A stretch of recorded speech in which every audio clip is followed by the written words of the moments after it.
الله نحمده ونستعينه ونستغفره ونستهديه ونعوذ بالله من شرور أنفسنا وسيئات أعمالنا إنه من يهده الله فلا مضل له ومن يضلل فلا هادي له وأشهد أن لا إله إلا الله وحده لا شريك له وأشهد أن محمدًا عبده ورسوله يا أيها الذين آمنوا اتقوا الله حق تقاته ولا تموتن إلا وأنتم مسلمون يا أيها الناس اتقوا ربكم الذي خلقكم من نفس واحدة وخلق منها زوجها وبث منهما رجالا كثيرا ونساء واتقوا الله الذي تساءلون به والأرحام إن الله كان عليكم رقيبا يا أيها الذين آمنوا اتقوا الله وقولوا قولا سديدا يصلح لكم أعمالكم ويغفر لكم ذنوبكم ومن يطع الله ورسوله فقد فاز فوزا عظيما أما بعد فإن أصدق الحديث كتاب الله تعالى وخير الهدي هدي محمد صلى الله عليه وآله وسلم وشر الأمور محدثاتها وكل محدثة بدعة وكل بدعة ضلالة وكل ضلالة في النار أحبة في الله أوصيكم ونفسي بتقوى الله سبحانه وتعالى وطاعته لأنه فاز المتقون. ndugu zangu katika iman, waja wa Allah tabaraka wa taala, ninakuhusieni kadhalika naihusia nafsi yangu juu ya kumcha Allah tabaraka wa taala. Enyi waja, tumcheni Allah kwa kutenda yaliyo mema na kujiweka mbali na yote yaliyo mabaya. Kwa hakika kuishika njia hii ni min saadati al-insani fi dunya wal akhirah, ni miongoni mwa njia zinazompa utukufu mwana wa Adamu duniani kadhalika kesho yaumul qiyama. Ndugu zangu, ama khutba yangu katika siku ya leo kwenu itakuwa ikikumbushia ahamiyatu al-amalu salih, umuhimu wa kutenda matendo mema, umuhimu wa kutenda matendo mazuri, umuhimu wa kutenda matendo ambayo Allah tabaraka wa taala ayaridhia na kuyapenda. Ni kwa nini tumependelea leo tukumbushane kutokana na umuhimu wa kutenda matendo mema? Enyi waja, Allah mtukufu anatukumbusha ndani ya kitabu chake kitukufu katika maneno mazito mno ambayo akiyazingatia mtu basi hatoachaishi mbali na kutenda yaliyo mema. Allah anatukumbusha katika surati al-Mulk aliposema tabaraka alladhi biyadihi al-mulk wa huwa ala kulli shay'in qadir, ametukuka yule ambaye katika mkono wake kuna ufalme wa kila kitu na yeye juu ya kila kitu ni muweza. Kwa hakika Allah ametukuka.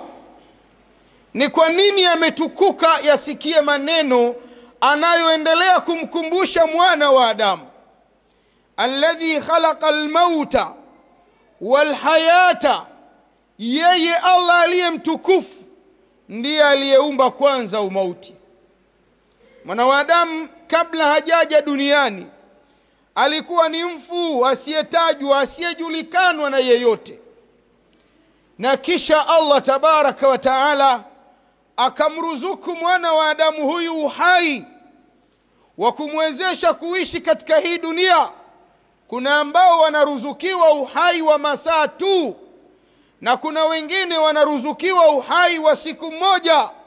Kuna wengine wanaishi duniani miaka 20, miaka 50, na wengine Allah huwakirimu katika namna ya kuwajaribu akawafikisha katika dunia hii mpaka miaka 100. Lakini aliyepewa uhai wa miaka 20, miaka 30, 50 na kuendelea, ameletwa katika hii dunia akaruzukiwa uhai huu kwa sababu ipi? Allah mtukufu anasema liyabluwakum ayyukum ahsanu amala. Lengo anataka jaribu waja wake aliowaruzuku uhai wa muda tofauti wa kuishi katika hii dunia, ni yupi miongoni mwao atakayewashinda wenzake, atakayetoka ni mshindi mbele yake Allah tabaraka wa taala, kwa kuwa ni mwenye kutenda matendo mema. Kumbe njia ya mwanadamu kufaulu katika maisha haya ya dunia ni kutenda matendo mazuri. Kumbe sababu ya mwanadamu kuletwa katika hii dunia ni aje atende matendo ambayo Allah yaridhia na kuyapenda. Ndiyo sababu Mtume Muhammadin sallallahu alaihi wa alihi wasallama katika riwaya iliyothibiti ndani ya Sunanu Tirmidhi, riwaya iliyopokewa na Anas mwana wa Malik, Mtume sallallahu alaihi wa alihi wasallama anasema yutba'ul mayyita thalathatun. Maiti anapokufa, mwana wa Adamu ameruzukiwa miaka 20, 50 na kuendelea, halafu ikafika siku ya kufa kwake. Wakati anaenda zikwa, mambo matatu humfuata mwanadamu huyu katika maziko yake. Kwanza, ahluhu, ndugu zake, jamaa zake, watoto wake, wazazi wake. Wa maluhu, na mali yake aliyoichuma yaweza msindikiza. Wa amaluhu, na matendo aliyoyatenda katika hii dunia. Asema Mtume sallallahu alaihi wa alihi wasallam, fayarji'u ithnani. Wakati mwanadamu anapowekwa ndani ya mwanandani, kaburi lake likanyenyuliwa juu ya ardhi urefu wa shibri moja, viwili hurudi katika vile vitatu. Wanarudi ndugu zake, hakuna ndugu anayetamani zikwa na marehemu yule. Lakini pia mali yake inarudi, hakuna ndugu mwehu mwenye akili ya uenda wazimu anayekubali kuizika mali, bali kila mmoja ana raghba ya kwenda kuirithi. Halafu mwanadamu kaburini anabaki na matendo yake, ima matendo mema au mabaya ndio atahesabiwa nayo hapo kaburini. Maneno haya ya Mtume sallallahu alaihi wa alihi wasallam yanatuashiria vile alivyotuambia Allah tabaraka wa taala. Kumbe mwanadamu kwenye hii dunia achume mali atavyochuma, ataiacha, haina faida na yeye kwa Allah tabaraka wa taala. Kumbe mwanadamu katika hii dunia awe na watoto, awe na ndugu atakao kuwa nao, atawaacha, hawezi kwenda nao kwa Allah tabaraka wa taala. Kwa Kiswahili kifupi, mwanadamu kwa Allah hanufaiki kwa uwingi wa mali yake, wala hanufaiki kwa uwingi wa ndugu zake. Kitakachomnufaisha ni matendo mema aliyoyatenda katika hii dunia. Hii ndiyo sababu tumependelea leo hotuba yetu ikumbushe juu ya umuhimu wa kutenda matendo mema. Na wakati tunakumbushana juu ya hili, ndugu zangu, tunatambua na kuelewa, bali kuona umma wa Kiislamu namna leo ulivyokuwa mbali na kutenda matendo mema, bali ni umma wenye kutenda matendo ambayo hayampendezi wala mfurahisha Allah tabaraka wa taala. Enyi waja wa Allah, yeyote katika binadamu aliyemwamini Allah tabaraka wa taala, hali ya kuwa amejisalimisha kwake yeye Allah, Allah akamwafikisha mwanadamu huyo kuwa ni mwenye kutenda matendo mema, kwa hakika Allah tabaraka wa taala huwa amembariki, amemruzuku, amemjalia mwanadamu huyu ikramu ya pekee isiyo na mfano. Na yeyote katika wana wa Adamu ambaye Allah tabaraka wa taala hakumruzuku maisha haya ya dunia kuwa ni mwenye kutenda matendo mema, kwa hakika mwanadamu huyu amepotea kwake yeye Allah mtukufu. Kwa sababu mwenyewe Allah katika surati al-Hujurati anatuambia, inna akramakum inda Allahi atqakum, hakika ya mtukufu, ya mbora, mwenye thamani miongoni mwenu wanadamu mbele yake Allah tabaraka wa taala ni yule anayekuzidini mcha Allah, ni yule anayekuzidini kumwogopa Allah. Anayemwogopa Allah ayuha alahibba ni yule aliyeishi katika hii dunia akatenda matendo mema ambayo Allah yaridhia na kuyapenda, na akajiweka mbali na matendo yote ambayo Allah ayachukia na kuyaghadhibikia. Ndiyo sababu Allah tabaraka wa taala akatuambia tena katika suratul Fajri, yote haya akimkumbusha mwana wa Adamu, wa amma al-insanu idha mabtalahu rabbuhu fa akramahu wa na'ama fayaqulu rabbi akraman. Na ama mwanadamu anapojaribiwa na Allah tabaraka wa taala katika maisha haya ya dunia, akaruzukiwa, akapewa, akathaminishwa kwa kila kitu, akawa ni mwenye kutenda matendo mema, mwanadamu huyu husimama akasema, hakika Mola wangu yeye ndiye aliyenikirimu mimi kuyatenda haya, sikuyatenda kwa ujanja wangu. wa amma al-insanu idha mabtalahu faqadara alayhi rizqahu fayaqulu rabbi ahanan. Ama mwanadamu akijaribiwa na Allah tabaraka wa taala, akapunguziwa riziki yake, kipato chake, mali aliyokuwa nayo, hawezi sema chochote, atasema Allah tabaraka wa taala ameniporomosha mimi. Lakini Allah anamkumbusha mwanadamu huyu, anamkumbusha akisema, kalla balla tukrimuna al-yatim. Kilichopelekea msitende matendo mema, kilichopelekea kupungua riziki zenu, kilichopelekea kushuka vipato vyenu, ni kwa sababu mnaishi kwenye dunia na Allah amekupeni riziki nyingi, halafu hamuwakirimu mayatima. Mnawaona mayatima, mnao mayatima, mnaishi na mayatima, hamna chochote mnachowafanyia katika ikramu, kuwafuta machozi yanayotokana na huzuni ya kufiwa na baba zao, na kwa sababu ya kufiwa huko na baba zao hawana wa kuwavisha nguo, hawana wa kuwapa matibabu, hawana wa kuwapa chakula, hawana wa kuwapa mavazi mazuri, na ninyi mmeyakimbia majukumu haya. Kalla bal la tukrimuna al-yatim. Sababu kubwa ya kushuka riziki, hamuwakirimu mayatima. Wala tahaduna ala ta'ami al-miskin, wala hamna habari ya kuhimizana kuwalisha maskini, kuwalisha wasiojiweza, kuwalisha wenye uhitaji. Katika dunia ya watu, ndugu zangu, vyovyote itavyoishi, iwe na mali itakavyokuwa, watu waruzukiwa watakavyoruzukiwa, hawawezi kosekana katika jamii hiyo mayatima, hawawezi kosekana katika jamii hiyo maskini wenye kuhitaji.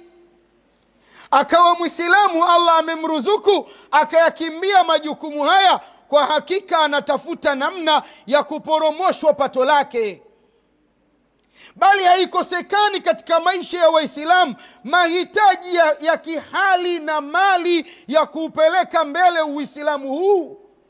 Uislamu, ndugu zangu, ni dini inayohitajia pelekwa mbele na walioiamini kwa kutumia nguvu zao na mali zao. Hawatoi watu nguvu peke yake, bali hata mali ambazo Allah tabaraka wa taala amewaruzuku. Allah subhanahu wa ta'ala akaendelea sema, wataakuluna turatha akla lamma, mnakula mali za urithi pasina kuwagawia wanaostahiki kurithi, pengine mkawadhulumu, mmemilikishwa, mzisimamie. Watapofika umri wa rushdu waweze pewa mali zao wenyewe. Ninyi mnazila kwa fujo, na muda mchache tu mali zimekwisha. Mnabakiza mayatima ambao waliachwa na wazazi wao, wana chochote, wamekuwa hawana kitu tena katika maisha haya ya dunia. Wanaishi sasa maisha ya kudandadanda hapa pale, mwisho wa siku wanaitwa ni watoto machokora. Hawawezi soma, maana gharama za kuwasomesha hamziwezi na mali zao mmekula. Hawana pahala pazuri pa kuishi, pa kulala. Hawawezi vaa nguo nzuri. Hawana uhakika hata wa milo yao. Allah tabaraka wa taala akasema, watuhibbuna almala hubban jamma, mnapenda limbikiza mali, kila siku mkaziona mali, hamtaki zitoa mali hizo katika dini ya Allah, katika njia ya Allah, kwa sababu mnaona zitapungua. Kwa hivyo kila siku mtu akichungulia kwenye akaunti yake, anasoma bilioni 2, anasoma bilioni 3, anasoma bilioni 300, anaona nikipunguza kidogo, nikampa yatima, nikampa maskini, nikawezesha jambo la Allah tabaraka wa taala lipate kwenda mbele, inakuwa ni sababu ya mali yangu kupungua. Hilo linasababisha Allah tabaraka wa taala na yeye anashusha vipato vyenu. Unaweza ukajiuliza, Allah anavishusha vipato hivi katika mazingira yapi? Ndio muda mwingine watakuja watu wasaka kodi, watakupiga makodi ya miaka 6 iliyopita, unakuta katika mali yako inachukuliwa kodi ya watu, halafu unabakia hauna kitu. Na haya tunayaona katika maisha yetu. Anaona mtu kadhulumiwa, kumbe kuna kuteleza alikoteleza kutoa haki za Allah tabaraka wa taala. Allah na yeye anamshushia kipato chake.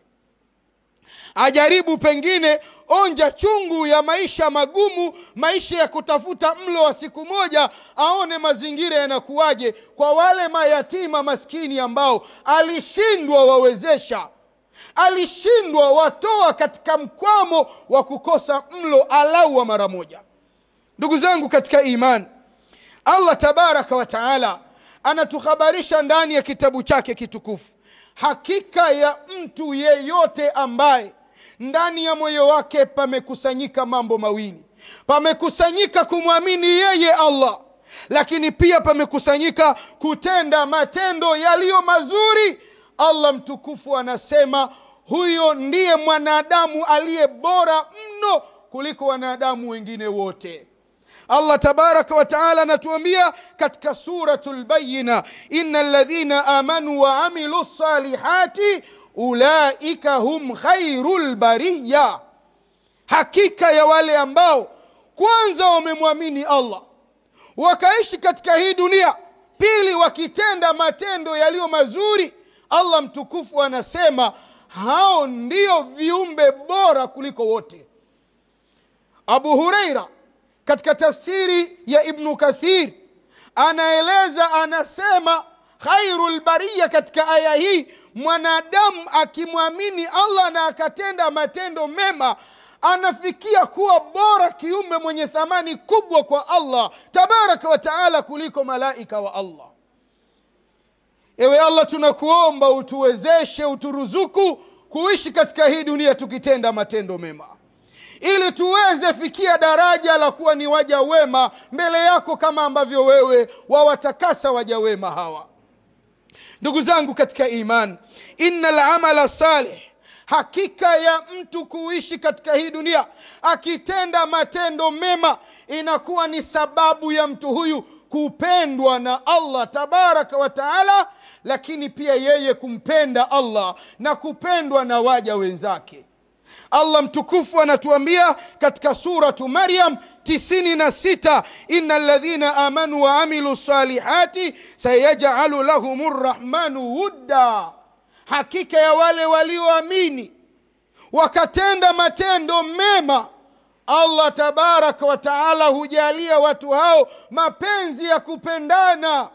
Akasema Allah katika hadithi al-Qudusi, wama yazalu abdi yataqarrabu ilayya bin nawafil hatta uhibba, na hatoacha mja wangu kujikurubisha na mimi, kuwa karibu na mimi kwa kutenda matendo mbalimbali ya sunna, mpaka mimi inakuwa ni sababu ya kumpenda mja huyo. Hii ni hadithi ndefu, lakini mwisho wa maneno ya Allah tabaraka wa taala anasema akimpenda mja huyu inakuwa ni sikio la mtu huyu ambalo yeye anatumia kusikilizia, ni macho ya mtu huyu ambayo yeye atumia kuyaona. Allah anasema akinijia mja huyu anatembea, ataituhu harwala, min namwendea kwa haraka. Hakuna siku mja huyu atasimama mbele yake Allah kumuomba lolote halafu Allah akamporomosha chini. Anachomuomba Allah humpa, na hii ni sababu mja huyu anakuwa ametengeneza mapenzi ya kupendwa na Allah tabaraka wa taala.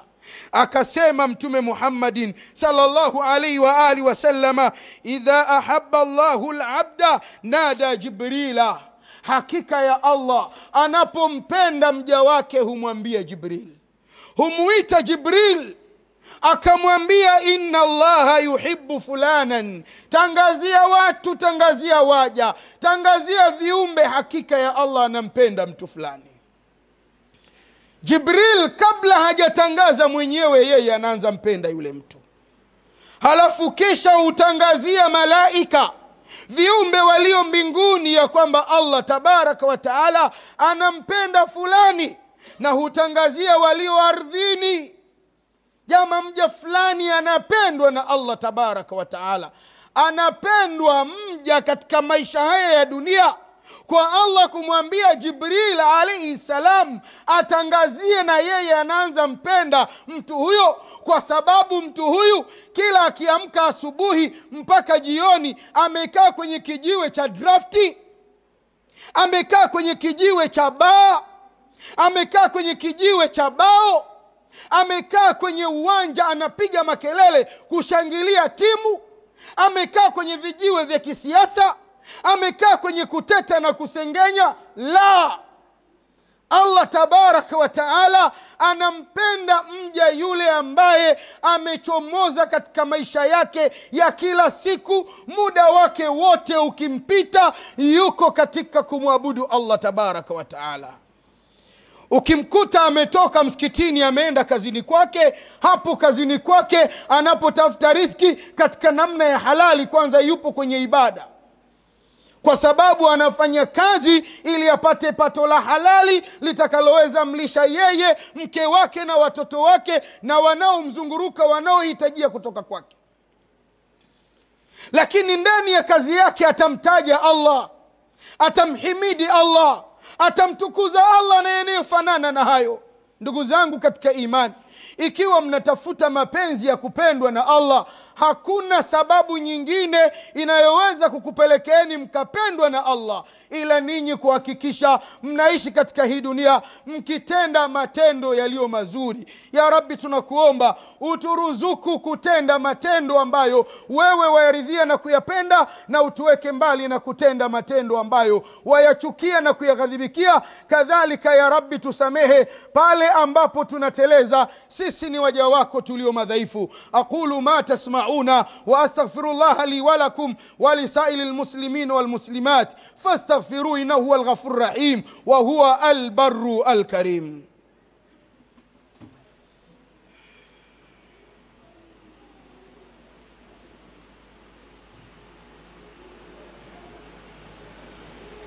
Alhamdulillahi rabbil alamin وبه نستعين على أمور الدنيا والدين والصلاة والسلام على أشرف الأنبياء وإمام المرسلين محمد صلى الله عليه وآله وسلم. وبعد، أحبة في الله، بمرة ثانية أوصيكم ونفسي بتقوى الله سبحانه وتعالى وطاعته.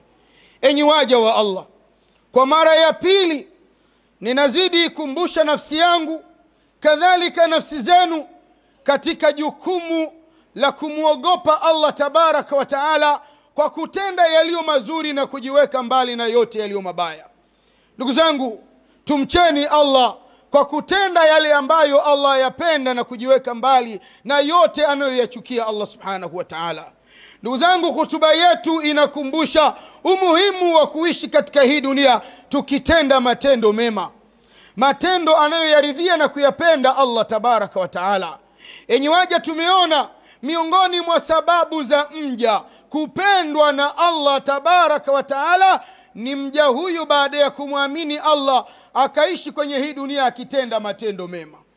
Wa bilaks, kinyume chake, ikiwa mtu hapendwi na Allah tabaraka wa ta'ala, mtu huyu anakuwa ni muumini, anakuwa ni mcha Mungu, anakuwa ni mtu ambaye anapendwa, anawekwa karibu na Allah tabaraka wa ta'ala. Allah subhanahu wa ta'ala anatuambia liyajzia alladhina amanu wa amilu salihati min fadlihi, hakika si vingine Allah ameiandaa pepo ili apate kuwalipa wale walioishi katika dunia wakitenda matendo mema. Anawalipa Allah miongoni mwa fadhila zake. Kwa nini Allah anawalipa miongoni mwa fadhila zake? Kwa sababu wametenda matendo yaliyopelekea wao kupendwa na Allah tabaraka wa ta'ala. Na Allah mwisho akasema innahu la yuhibbul kafirin, hakika yake Allah hawapendi makafiri waliompinga, waliomkadhibisha, walioishi katika hii dunia wakitenda matendo yaliyo kinyume na ridhaa yake. Allah anawaambia wamwamini yeye Allah mmoja, wanaishi katika maisha ya kuamini katika zaidi ya Allah mmoja. Allah anawaambia wasiabudu mizimu, matarasimu, makaburi, mahirizi. Wao wanategemea matarasimu, makaburi, mahirizi. Allah anawataka walishe mayatima, walishe maskini, wawezeshe wenye kuhitaji. Wao wako kinyume na hayo. Watu hawa, ndugu zangu, hawawezi pendwa na Allah tabaraka wa ta'ala, kama anavyothibitisha mwenyewe Allah mtukufu ndani ya maneno yake haya.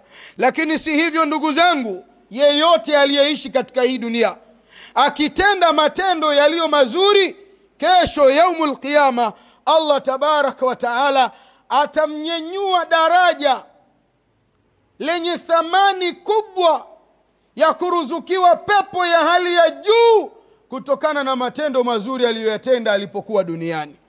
Allah anatuambia katika suratul Ankabut 58, walladhina amanu wa amilu salihati, na wale waliomwamini Allah na wakatenda matendo yaliyo mazuri, lanubawwi'annahum minal jannati ghurafa, tutawaweka katika pepo sehemu ya magorofa, kwenye magorofa, gorofani. Kwenye gorofa hizo watakazowekwa na yeye Allah tabaraka wa ta'ala, anasema tajri min tahtiha al-anhar, chini ya gorofa hizo inapita mito. Wanapata mandhari nzuri, mnatumia wenyewe Viswahili, wanapata view nzuri, macho yao yanapata furaha, hisia zao zinahisi raha kwa riziki ambayo Allah tabaraka wa ta'ala amewaruzuku vile ambavyo duniani waliishi wakitenda matendo yaliyo mazuri. Allah tabaraka wa ta'ala akasema khalidina fiha, wataishi ndani ya magorofa hayo milele. Ni'ma ajrul amilin, ni'ma ajrul amilin, ni neema iliyoje ya ujira wa mtu ambaye alikandamiza nafsi yake katika maisha haya ya dunia, akawa anapatikana katika makundi, katika sehemu zile ambazo Allah azipenda na kuzifurahikia, akajiweka mbali na sehemu ambazo Allah azichukia na kuzighadhibikia. Ndugu zangu katika imani, yeyote mwenye kuishi katika maisha haya ya dunia akatenda matendo yaliyo mazuri, ni sababu ya Allah kumuitika maombi yake, ni sababu ya Allah kumpa mahitaji yake, ni sababu ya Allah kumruzuku, kumuokoa na aina mbalimbali ya masaibu ambayo yanaweza mkumba. Allah mtukufu anatuambia katika suratu Shura 26, wasayajibu alladhina amanu wa amilu salihati, na Allah huwaitika wale ambao wameishi katika dunia wakitenda matendo mazuri hali ya kuwa wamemwamini yeye Allah tabaraka wa taala. Wayaziduhum min fadhlihi, na Allah huwazidishia watu hao fadhila zitokazo kwake. Mwisho Allah akasema walkafiruna lahum adhabun shadid, na makafiri wana adhabu kali itiayo machungu ndani ya moto wa jahannam. Ndiyo akasema Mtume Muhammadin sallallahu alaihi wa alihi wasallam katika riwaya iliyothibiti ndani ya Bukhari na Muslim, akielezea wale watu watatu walioishi kabla ya ummati Muhammadin sallallahu alaihi wa alihi wasallam. Walitoka kwa shida zao za kibinadamu, ikawa mvua imenyesha, wakaona wajifiche pangoni. Mvua ikaporomosha mawe, miongoni mwa mawe yaliyoporomoshwa na mvua, mmoja likaja ziba sehemu ya mlango wa pango, ikawa hawawezi toka. Hakuna mtu katika jamii yao anayejua kina fulani wako pahala fulani na jiwe limezuia pango, limeziba pango, hawawezi toka. Hawana chakula, hawana kinywaji, hawawezi ishi kama binadamu maisha yote humo. Kinyume chake watakufa wakiwa wanajiona. Mmoja miongoni mwao akawaambia wenzake, baada ya kukana kufikiri kwa kina, hakuna okovu la Allah tabaraka wa taala kwenu ninyi illa salih amalakum, ila matendo yenu mema ambayo mmekwisha yatenda, matendo yenu mazuri ambayo mmekwisha yatanguliza. Kila mmoja afikiri ni lipi zuri alilifanya mbele ya Allah tabaraka wa taala lituokoe na hili jiwe. Wa kwanza akasimama kumwelekea Allah tabaraka wa taala, akamwambia, ya Rabbi, mimi nilikuwa ni mtu mfanyabiashara, mfugaji, nimeajiri watu wakichunga mifugo yangu, wakinisaidia katika biashara zangu. Pakatokea kutokuelewana na mmoja kati ya wafanyakazi wangu, akanisusia mshahara, akaondoka, akauacha. Nikautumia mshahara ule kuzalisha. Baada ya muda mrefu kupita, karudi anataka mshahara wake. Nikamwambia, mshahara wako ni ule. Nikimuonesha zizi lenye ngamia, lenye ng'ombe, lenye mbuzi, akaswaga wa kwanza mpaka wa mwisho, hakunibakizia hata mmoja.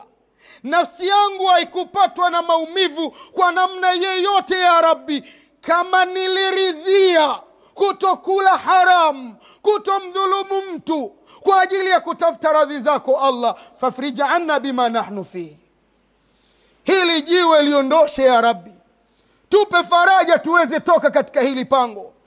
Jiwe likasogea kidogo, ikawa kidole chaweza pita na mwangaza unapatikana.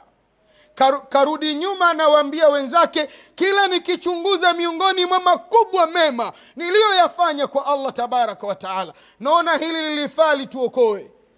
Wa pili, yeye akasimama akamwambia Allah, alikuwepo binti ya ami yangu, binti ya baba yangu mdogo, binti mrembo, binti mzuri mwenye kuvutia, raghba ya matamanio ya nafsi kama mwana wa Adamu, ikanivaa nikamhitajia yule binti katika namna ya haramu. Binti akanikatalia. Siku moja akapata shida inayohitajia pesa kutoka kwangu, nikamwambia, siwezi kukusaidia pesa unazotaka, ila kwanza na wewe unipe kile ambacho nilikitaka kwako.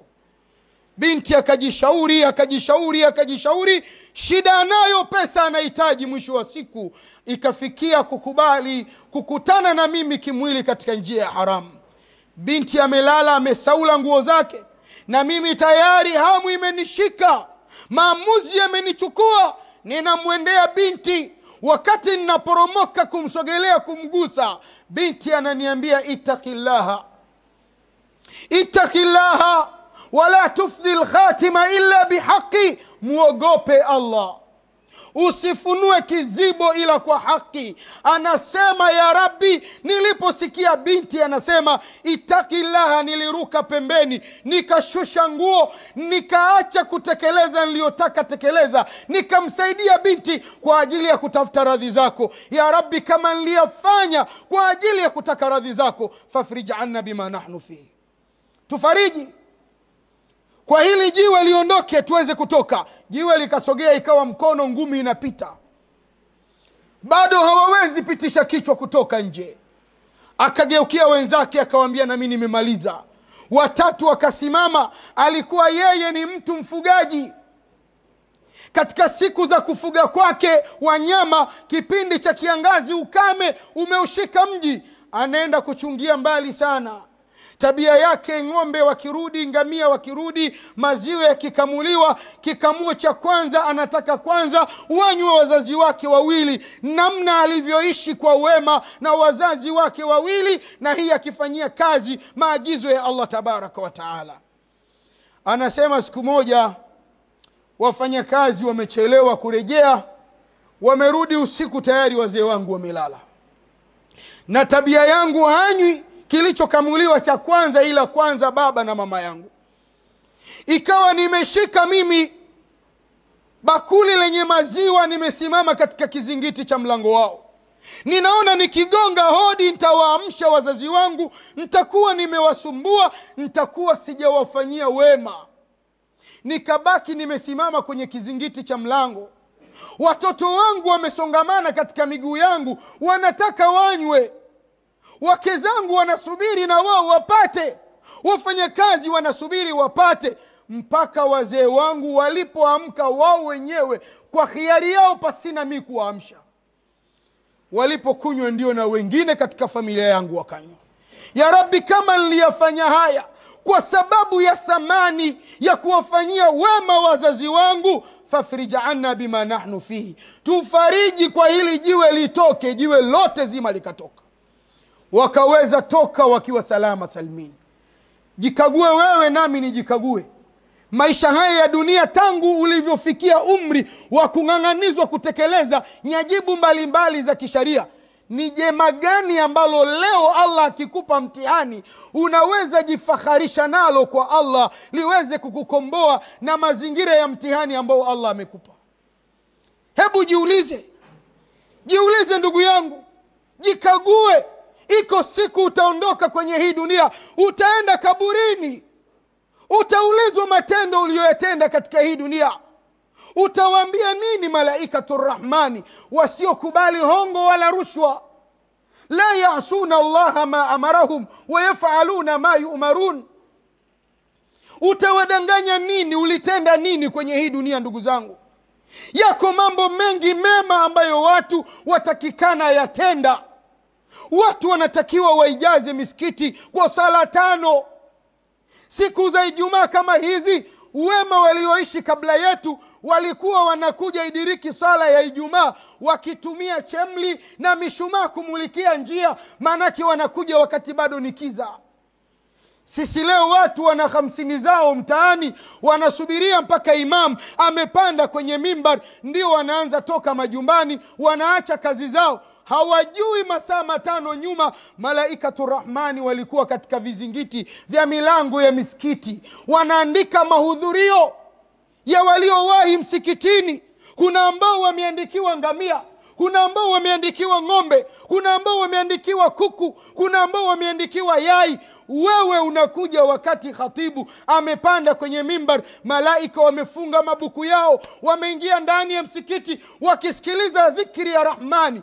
Unaandikiwa nini? Na maisha yako haya ndio Ijumaa za mwaka mzima, za miaka miwili, za maisha yote ulioishi katika hii dunia. Lakini wakati ambao ukisikia kuna dabi inachezwa saa 1 jioni, saa 2 asubuhi ushakaa uwanjani, unapiga makelele mwanzo mwisho, ukirudi hata sauti haisikiki. Ni miongoni mwa maafa makubwa kabisa ambayo umetahiniwa umma leo wa Waislamu leo. Maafa haya ndugu zangu sio wanaume peke yao, maafa haya sio watoto peke yao, maafa haya sio wazee peke yao. Maafa haya yamewaendea hata wanawake. Ni washabiki wakubwa wa mipira mpaka wanakufa kwenye kutumikia mipira, mpaka watu wanakufa kwenye kutumikia mipira. Na Mtume sallallahu alaihi wa alihi wasallam, ayuha alahiba, anasema yub'athu an-nasa ala ma mata alayhi, watafufuliwa watu siku ya kiyama vile walivyokufa. Ya Rabbi, tumuombe Allah turuzuku husnul khatima. Ndugu zangu, unakufa wewe, unamtumikia ibilisi, unamtumikia shetani. Wametainiwa na mpira mpaka maimamu wa misikiti, mpaka mashehe. Ndani ya mipira watu wanatangaza kamari, wala hawaoni kinyaa. Wanaisoma Qur'ani inayokataza kamari, lakini wanarudi kuwa mapromotion wa kamari pasina kuona kinyaa. Ni kwa sababu wameendekeza matamanio ya nafsi zaidi kuliko tafuta radhi za Allah tabaraka wa taala. Wanawekeza pesa kwenye mipira. Waambie kuna khairati fulani inahitaji pesa. Waambie kuna yatima anahitajiwa ada. Mwambie kuna maskini anatafuta kodi pesa ya kula, kama yuko tayari kutoa pesa yake. Lakini ana bando ambalo kila siku lazima aperuzi kuangalia habari za mipira duniani, habari za kisiasa duniani, habari za mambo yasiyo na faida na yeye. Misikiti imebakia iko tupu. Vijiwe, viwanja vya mipira, vijiwe vya kisiasa, vijiwe vya umbea vinajaa watu. Sehemu za madaris, halaqatul ilmi za mashekhe misikitini, utawakuta wasomi ni 2 watatu, wengine wana 50 zao, wamekaa nje wanajadili debi ya jana iliyofanyika Uingereza, iliyofanyika Kariakoo Dar es Salaam na mfano wa namna hiyo. Ndugu zangu, watu asubuhi wanakaa kwenye meza za magazeti wanajadili mipira mpaka usiku wanalala. Matendo mema yamedogeka katika uonekanifu wa wanadamu waliomwamini Allah tabaraka wa taala. Leo hii ukimwangalia mtu tangu ameamka mpaka anaenda kulala, wala hawezi kukwambia alau mimi nilimdhukuru Allah mara 3, alau mimi nimemhimidi Allah mara 6, alau mimi nimemtakia sala na salam Mtume Muhammad sallallahu alaihi wa alihi wasallam. Ijumaa leo, uliza waislamu walioko msikitini kama wamebarikiwa kusoma suratul Kahf. Uliza waislamu walioko msikitini tangu wameamka mpaka leo, tangu jana inaingia magharibi ya Ijumaa, washamtakia sala na salam Mtume sallallahu alaihi wa alihi wasallam mara ngapi? Wameweza kusoma suratul Kahf? Wameleta istighfari? Hii ni siku adhimu. Mtume anatuambia sallallahu alaihi wa alihi wasallam, kiyama kitatokea katika siku hii. Ni siku wanadamu waliomwamini Allah wakiamka wanatakiwa kimbilia tenda mema, wajiepushe na mabaya. Ndio sababu Mtume sallallahu alaihi wa alihi wasallam katika alfajiri ya siku ya Ijumaa akiswalisha katika msikiti wake, rakaa ya kwanza baada surati al-Fatiha alikuwa akisoma alif lam hamim sajida. Rakaa ya pili suratul Insan zinazoelezea habari za mwanadamu, ahwalul qiyama. Yakitokea haya mwanadamu saikolojia yake imejiandaa nayo, na kujiandaa hakuna kwingine ni kurudi kutenda yaliyo mazuri. Ndugu zangu, tujitoe. Unamsema leo Abubakar Siddiqi, watu wakiamka waislamu, mabilioni ya waislamu duniani, vinywa vyao haviachi mtaja Abubakar. Wanamtaja kwa sababu alikuwa mshabiki wa mpira, wanamtaja kwa sababu alikuwa mkaaji sana wa vijio vya kuteta na kusengenya watu. Abubakari amehama kutoka Maka kwenda Madina na dirham zake 5,000 mfukoni ndizo zilizoenda nunua eneo ambalo lilikuwa likimilikiwa na Sahal na Suhail, vijana 2 maskini yatima walio katika mji wa Madina. Na Mtume sallallahu alaihi wa alihi wasallam akaweka msikiti wake hapo, msikiti nambari 2 kwa utukufu, ambao mtu akiswali sala moja tu anapata fadhila za kuswali sala 1000.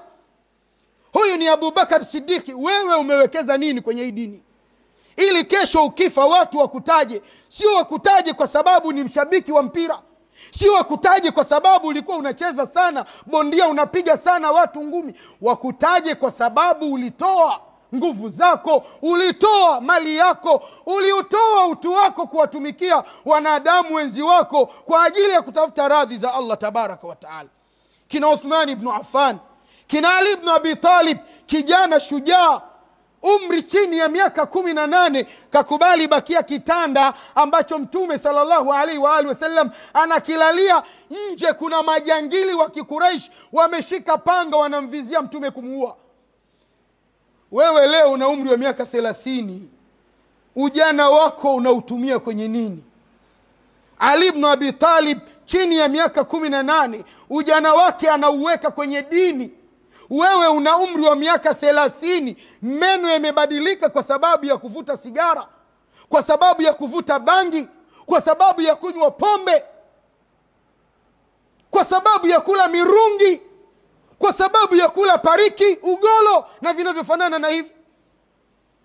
Ndugu zangu katika imani, Allah tabaraka wa taala ametuweka kwenye hii dunia, anatutahini, anatujaribu. Ni juu yetu kuhakikisha kuwa ni wenye kutenda matendo yaliyo mema, matendo ambayo yeye Allah yaridhia na kuyapenda, tukitambua na kuelewa duniani hatuishi milele, tunapita, tunaondoka. Haya matendo yatatukomboa kesho na adhabu zake Allah tabaraka wa taala. Ewe Allah, tunakuomba uturuzuku matendo mema na utuweke mbali na matendo yote yaliyo mabaya. Ewe Allah, tunakuomba katika siku hii ya leo ya Ijumaa, umruzuku rais wetu wa Jamhuri ya Muungano wa Tanzania, mama yetu Samia Suluhu Hassan. Ewe Allah, muafikishe mama huyu awe ni mwenye kuwatendea Watanzania yale ambayo wewe wayaridhia na kuyapenda. Ewe Allah, tunakuomba umpe nguvu rais huyu awe ni mwenye huruma na Watanzania, kuhakikisha halali, ila anatafuta namna ya kuleta uwepesi wa maisha katika riziki za Watanzania. Ewe Allah, tunakuomba umkinge na maadui na wote wanaomhusudu. Ya Rabbi, mjalie mja huyu imani ya kweli mpambe nayo, na mwisho wa siku ya Rabbi mchukue akiwa na imani ambayo wewe wairidhia na kuipenda. Ya Rabbi, pia tunakuomba mpe nguvu na uwezo makamu wa kwanza wa rais ambaye ni mshauri nambari 1 wa rais, pasina kumsahau mtendaji mkuu wa serikali ya Jamhuri ya Muungano wa Tanzania. Ewe Allah, tunakuomba viongozi wanaoongoza kupitia serikali hii ya Jamhuri ya Tanzania wape nguvu na uwezo wa kuwatendea Watanzania yale yenye kheri na wao, na wajiepushe na kutenda yale ambayo yana shari na Watanzania. Ewe Allah, tunakuomba kila kiongozi miongoni mwa viongozi mpe uwezo wa kukaa na fikiri namna gani wataweza watumikia Watanzania, kuwatoa katika lindi la umaskini walilonalo, kuwatoa katika mkwamo wa kiuchumi walionayo, kuwatoa katika hali ngumu ya kimaisha. Lakini mwisho wa siku tujalie amani ndani ya nchi yetu, na jalia wanadamu walioko ndani ya nchi hii wajisalimishe kwako, na mwisho wa siku wakifa wafe hali ya kuwa ni Waislamu. Inna Allaha wa malaikatahu yusalluna ala nabi ya ayyuhalladhina amanu sallu alayhi wa sallimu taslima. Allahumma salli ala Muhammad wa ala ali Muhammad kama sallaita ala Ibrahim wa ala ali Ibrahim, wa barik ala Muhammad wa ala ali Muhammad kama barakta ala Ibrahim wa ala ali Ibrahim innaka Hamidum Majid. Warda Allahumma anil khulafa'il arba wa anil baqiyati ashabi rasulillah Muhammadin sallallahu alayhi wa alihi wa sallam. ربنا أرنا الحق حقا وارزقنا اتباعه، وأرنا الباطل باطلا وارزقنا اجتنابه. اللهم سهل لنا مما نريد ونجنا مما نخاف بفضلك يا لطيف. ربنا آتنا في الدنيا حسنة وفي الآخرة حسنة وقنا عذاب النار. ربنا لا تدع لنا في مسجدنا هذا ذنبا إلا غفرته، ولا هما إلا فرجته، ولا مريضا إلا شفيته، ولا مريضا يا الشافي إلا شفيته، ولا مريضا يا الله إلا شفيته، ولا الحاجة من حوائج الدنيا إلا قضيتها يا رب العالمين. اللهم اغفر لأهل القبور من المؤمنين والمؤمنات والمسلمين والمسلمات، وصل اللهم على محمد وعلى آله وصحبه وسلم، وقوموا إلى صلاتكم يرحمكم الله.